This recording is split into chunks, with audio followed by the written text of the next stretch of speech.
Hi everyone, welcome back to Crochet Rocks. My name's Tracy. In this tutorial I'm going to show you how to make this cute child scarf. Now I've not finished this off because at each end I'm going to put a large pom-pom. I've made the pom-poms already. There's plenty of tutorials on how to make them, so you can always watch one of those. One of these days I may just do one, but for now I don't think I'm good enough at trimming them up to show you, to be honest. But I always leave quite a lot of tails when I've tied mine together so that I can secure it. So one of those is going to go on each end. So I'm going to show you how to do this now. This actually matches the child's hat that I made at the beginning of the winter, that I made for my granddaughter Sophia. So this is going to go with it, and I'll put a link at the end of this video. When you get the suggested, there'll be a link to the hat as well. So there will be a left-handed and a right-handed tutorial. For this I'm using a 4mm crochet hook. And I've forgotten to bring in the yarn, so do bear with me 1 second while I go and get that. Okay, so here it is. I'm using King Cole Melody, which is a double knitting, or DK for short, and also in the US it's classed as a 3-weight. Now this is shade 1566, otherwise called Eton Mess, and it's 100 grams. You get 320 yards, 290 meters, and it is an absolutely gorgeous color. It's 100% acrylic. It's not the absolute softest yarn, but it's good enough to wear against your skin. You wouldn't think it was too rough for that at all, but it works up beautifully, self-striping, and the colors are dreamy. It really is lovely. It's like a fruit salad. Do you remember those fruit salad sweets? That's what it reminds me of. It's just absolutely gorgeous. We need a couple of skeins of this because obviously the pom-poms do eat quite a bit of yarn when you're making them. You don't have to make them so big, but I wanted to. I put a large one, well, largish one on the hat, but I thought the scarf was would need quite a big one. So the size then. So this is for a child who's 5 to 6 years old. I've used, as I said, a 4mm crochet hook. You'll also need scissors and darning needles. And I have done 164 chain. Now, what I always say when it comes to the length of a scarf, I always say that it is from that child's chin to the floor. So that's the kind of length you want to aim for. So this, as I said, has got 164 chain. It's not quite as long as that, but there is also this much at each end going to be part of the length. So I'm going to clear this all away now and pause the video for a second while I get all that stuff out of the way and get ready to start the tutorial. So if you haven't already, don't forget to hit the subscribe button and the notification bell. You'll be informed when there are new videos. So I'll just pause it for one moment. Okay, so I'll make this nice and simple for beginners. You just need to make a slip knot, and you can do that however you normally would make a slip knot. But I'm going to leave a fairly nice long tail because, as I say, I do need to kind of cinch the ends of my scarf in and kind of pull it in so I can put the pom-poms on. So what I have always been taught to do when making a slip knot was to make a circle, make a loop, take the yarn behind it and just pull it through. Obviously you can make that slip knot however you want, but I'll show you again. Make a loop, yarn back into the loop and pull it. So you just put in your hook, and now we're going to chain 164.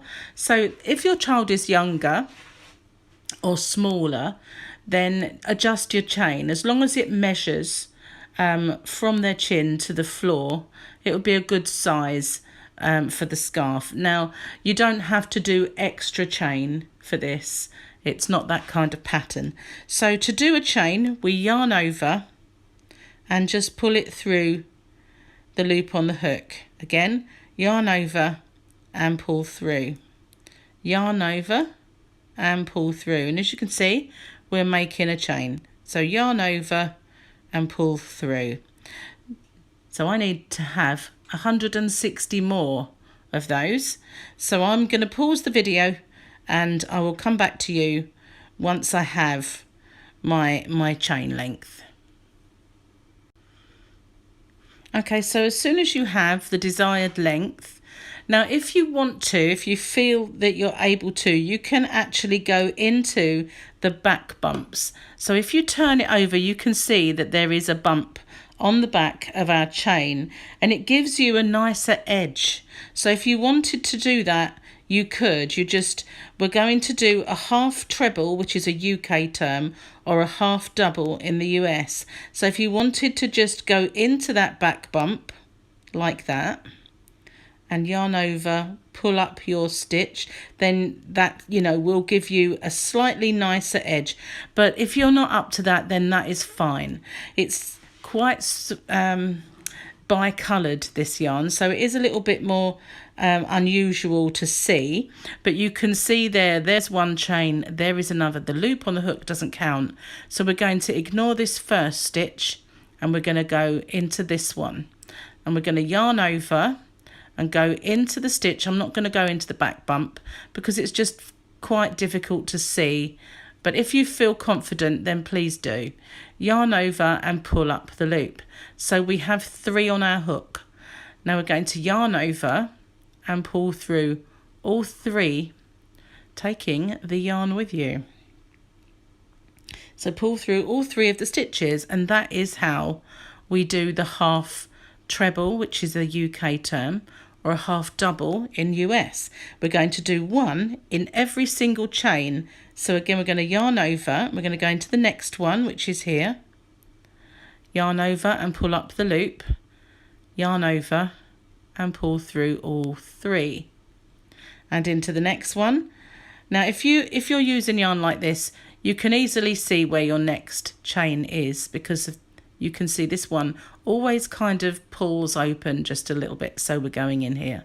So yarn over, once again into the chain, yarn over and pull up the loop, yarn over and pull through all 3, and it's as simple as that. That's all we're going to do for the whole length of this chain. And in fact, this is the stitch that we're going to be using for the whole thing, with a little bit of a difference on the next rows.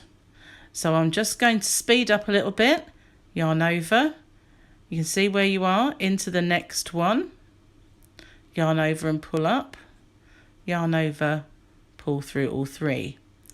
Okay, so I'm going to get you to do that in every single chain all the way until you get to the end. I'm going to pause the video and I will catch up with you once we've done 1 in every single one along. Okay, so I've done 1 in every single chain all the way along, and I've got 1 more to do in the very last. And what I'm going to do now is chain 1, and I'm going to cinch it right down. I just want to end that row off, but I don't really want any height from that. So let's move that tail out of the way, which is curling a little bit.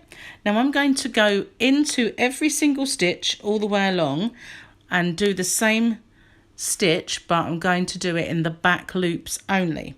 So if you look at the top, this is the back of the work, look at the top, you can see the V's for our stitches.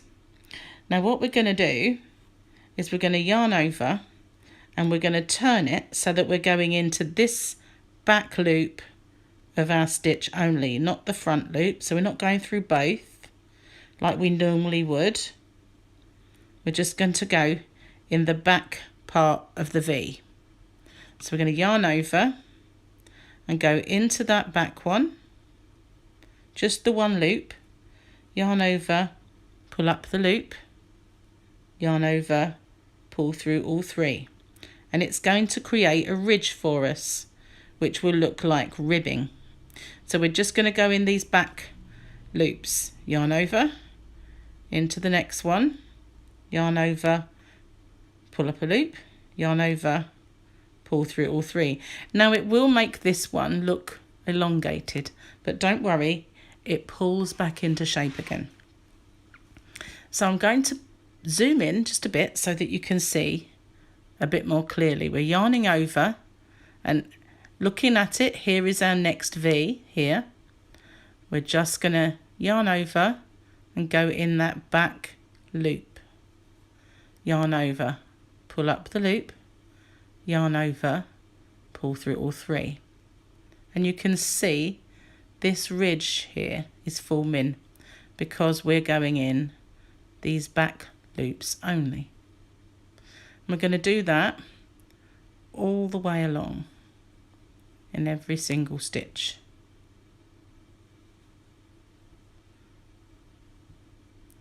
And then when we get to the end, we're going to just chain up again, cinch it down and do it again, but we're going to be working in the back loops again.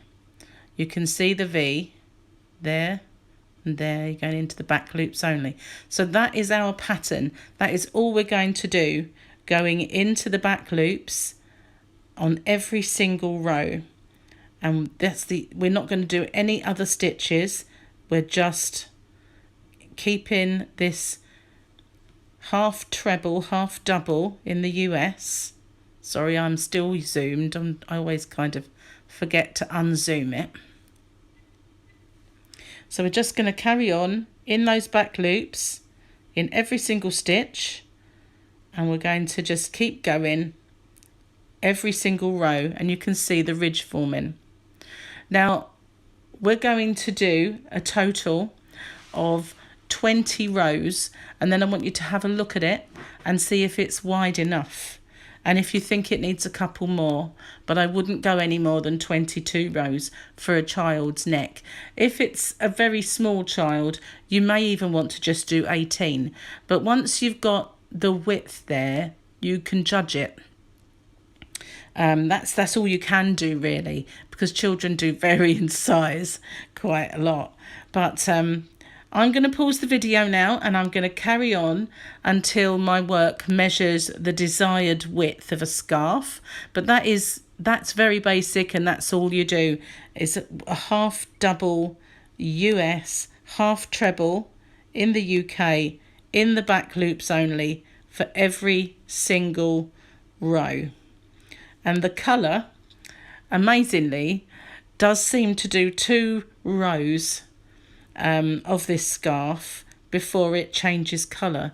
So that does actually look like a couple of rows of the same colour. Now, of course, if you didn't want to use this yarn, if you didn't like working with one that's got 2 colours and you find it difficult to see the stitches, which just looking at it, it does, but you can see there, these are the back loops of your V. This is the front of our work, so it's the back of the previous row, and then you can't really see the V until you turn it, and you're looking down at the top of the stitches, and there's the back loops. So if you don't like this yarn, you could always do a couple of rows of a colour and then change colour.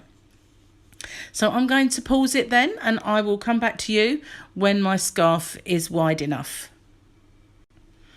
Okay, so I just wanted to show you I've got how mine's working out. Like I said, 2 rows does seem to make the ridge that I need for this is one way and this is the other. So two rows are making one nice colour stripe.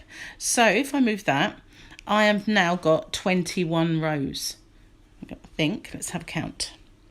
Where are we? 2, 4, 6, 8, 10, 12. 23 rows, sorry. I've got 23 rows.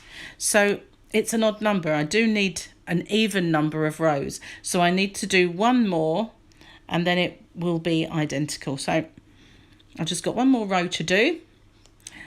I did think it was a little bit narrow before, so I've done one more row.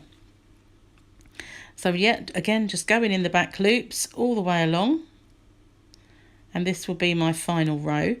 I'm not going to do any other kind of border at all, just cinching in the ends and putting the large pom-pom on. That's all I'm going to do. But I don't think the ends really need any further border. Just need to pull some yarn out. But it's fairly simple, and also I quite like this because for cold weather it's not lacy and loopy.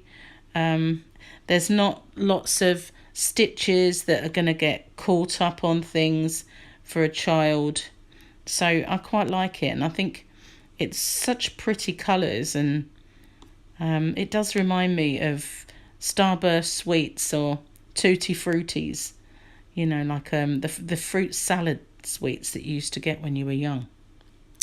So that kind of it just reminds me of that. It's just such vibrant colours and looks so nice. Now, the hat that I made for a newborn I did with this pattern, but for Sophia I made this hat for her, but I used a UK double crochet, which in the US is a single. Now you could do this with a single crochet or double in the UK. You could just do that, but it would take a lot longer. Obviously it's a smaller stitch, and you would need more rows, but you could, if you wanted to do them absolutely identical, likewise you could make the hat with this half treble half double US, rather than using the small more smaller stitch of the double UK or single in the US. I need to pull out more yarn.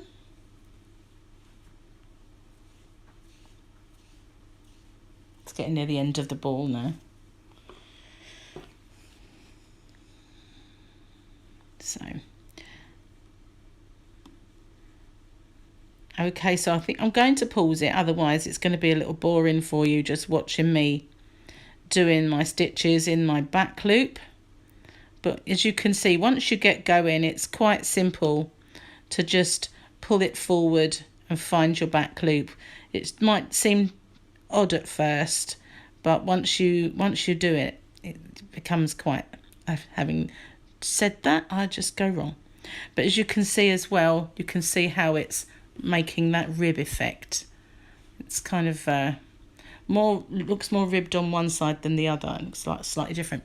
So I'm going to pause it, and I will catch up with you when I get right to the very end. Okay, so I've just done my very last stitch, and I'm going to leave a very, very long tail, and I'm going to do my last bit and pull it through. So now here we are, we've got our end. Now I've done one end just to show you this is how it's going to look. So if I can just untangle it, I've cinched it so that it folds in on itself, and the scarf's a nice long scarf, and then you've got this pom-pom at the end, and I'm going to show you how I did that. It's a bit weighty, so I'm going to try not to let it pull it down. So with that one, I just did a very long piece like this and doubled it over. With this, I was going to use these ends. My pom-pom's so heavy it's pulling it down. See if I can get it to stay up there. I was going to use these ends, but I won't. I will show you with this, because this is going to be extra strong. So you just use a darning needle, and I've got one with a nice big eye, and you just thread all that up and double it. Having another extra couple of long tails is no problem at all, because you do want it to be as strong as possible. So now that's double thickness all the way along, and all I have to do is make sure I'm getting it pulled the right way. So this is the width of my scarf. Sorry, didn't mean to knock it. Okay, so I want to pull it in this way. Okay, so I'm going to just attach this very simply by just sewing it in to the first row. I'm going to leave a nice long tail and then just tie it. You're not going to see any of this, so it's fine. You don't need to be precise. No, what way did I say I need that to curve? I need it to curve that way. So, okay, now we're going to just take our needle and we're going to over sew like this all the way along, just like that, going in to 2 stitches each time, and then we're going to pull that tight, making sure it curves the right way, of course, because we don't want any mishaps. And we're just going to keep going all the way to the end, just making sure that you go in, get a nice secure piece of yarn. Now don't worry if it doesn't pull taut at first, we're going to secure that in a minute. And we keep going all the way to the end, over sewing them like that and going into the very last one. Right, so now we'll pull it as tight as we can, and we need to find our 2 edges. Obviously that's the tail. So here we are, and that one, I must have pulled that, doesn't matter, you won't see it. So what I'm going to do now is tie that in a knot, so it's curving inward. There we are, that's where it was. Tie it. I'm going to tie it again for extra security. Now all of these ends don't matter, and I'm just going to find my scissors, cut them nice and long. I'll get rid of the needle for now. We'll need it in a second, so I don't want to get rid of it too well, and put it over there. Right, so now we've got both ends curling in the same way. Pop that over there for now. We're going to get our pom-pom, which I always have more than enough of these. I do double thickness when I'm tying it. Of course you could buy your pom-poms, that's perfectly fine. So now this is a little tight. I actually did this one very, very tight, but what I need to do is get these strands through here, and for that I just poke my crochet hook through. It's going to be difficult now because I have made it ultra tight, and I just take 2 and pull it through so it goes through to the other side, and then I get another 2, and roughly around, those 2 can go over that way for now, roughly into the center of my I do that very tight, didn't do the other one quite as tight, but I need to get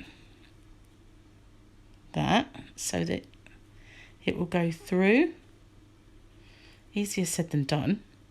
And grab this yarn and put it through, so that will be on the other side. Managed to get one, the other one's fine, I'll do it another place.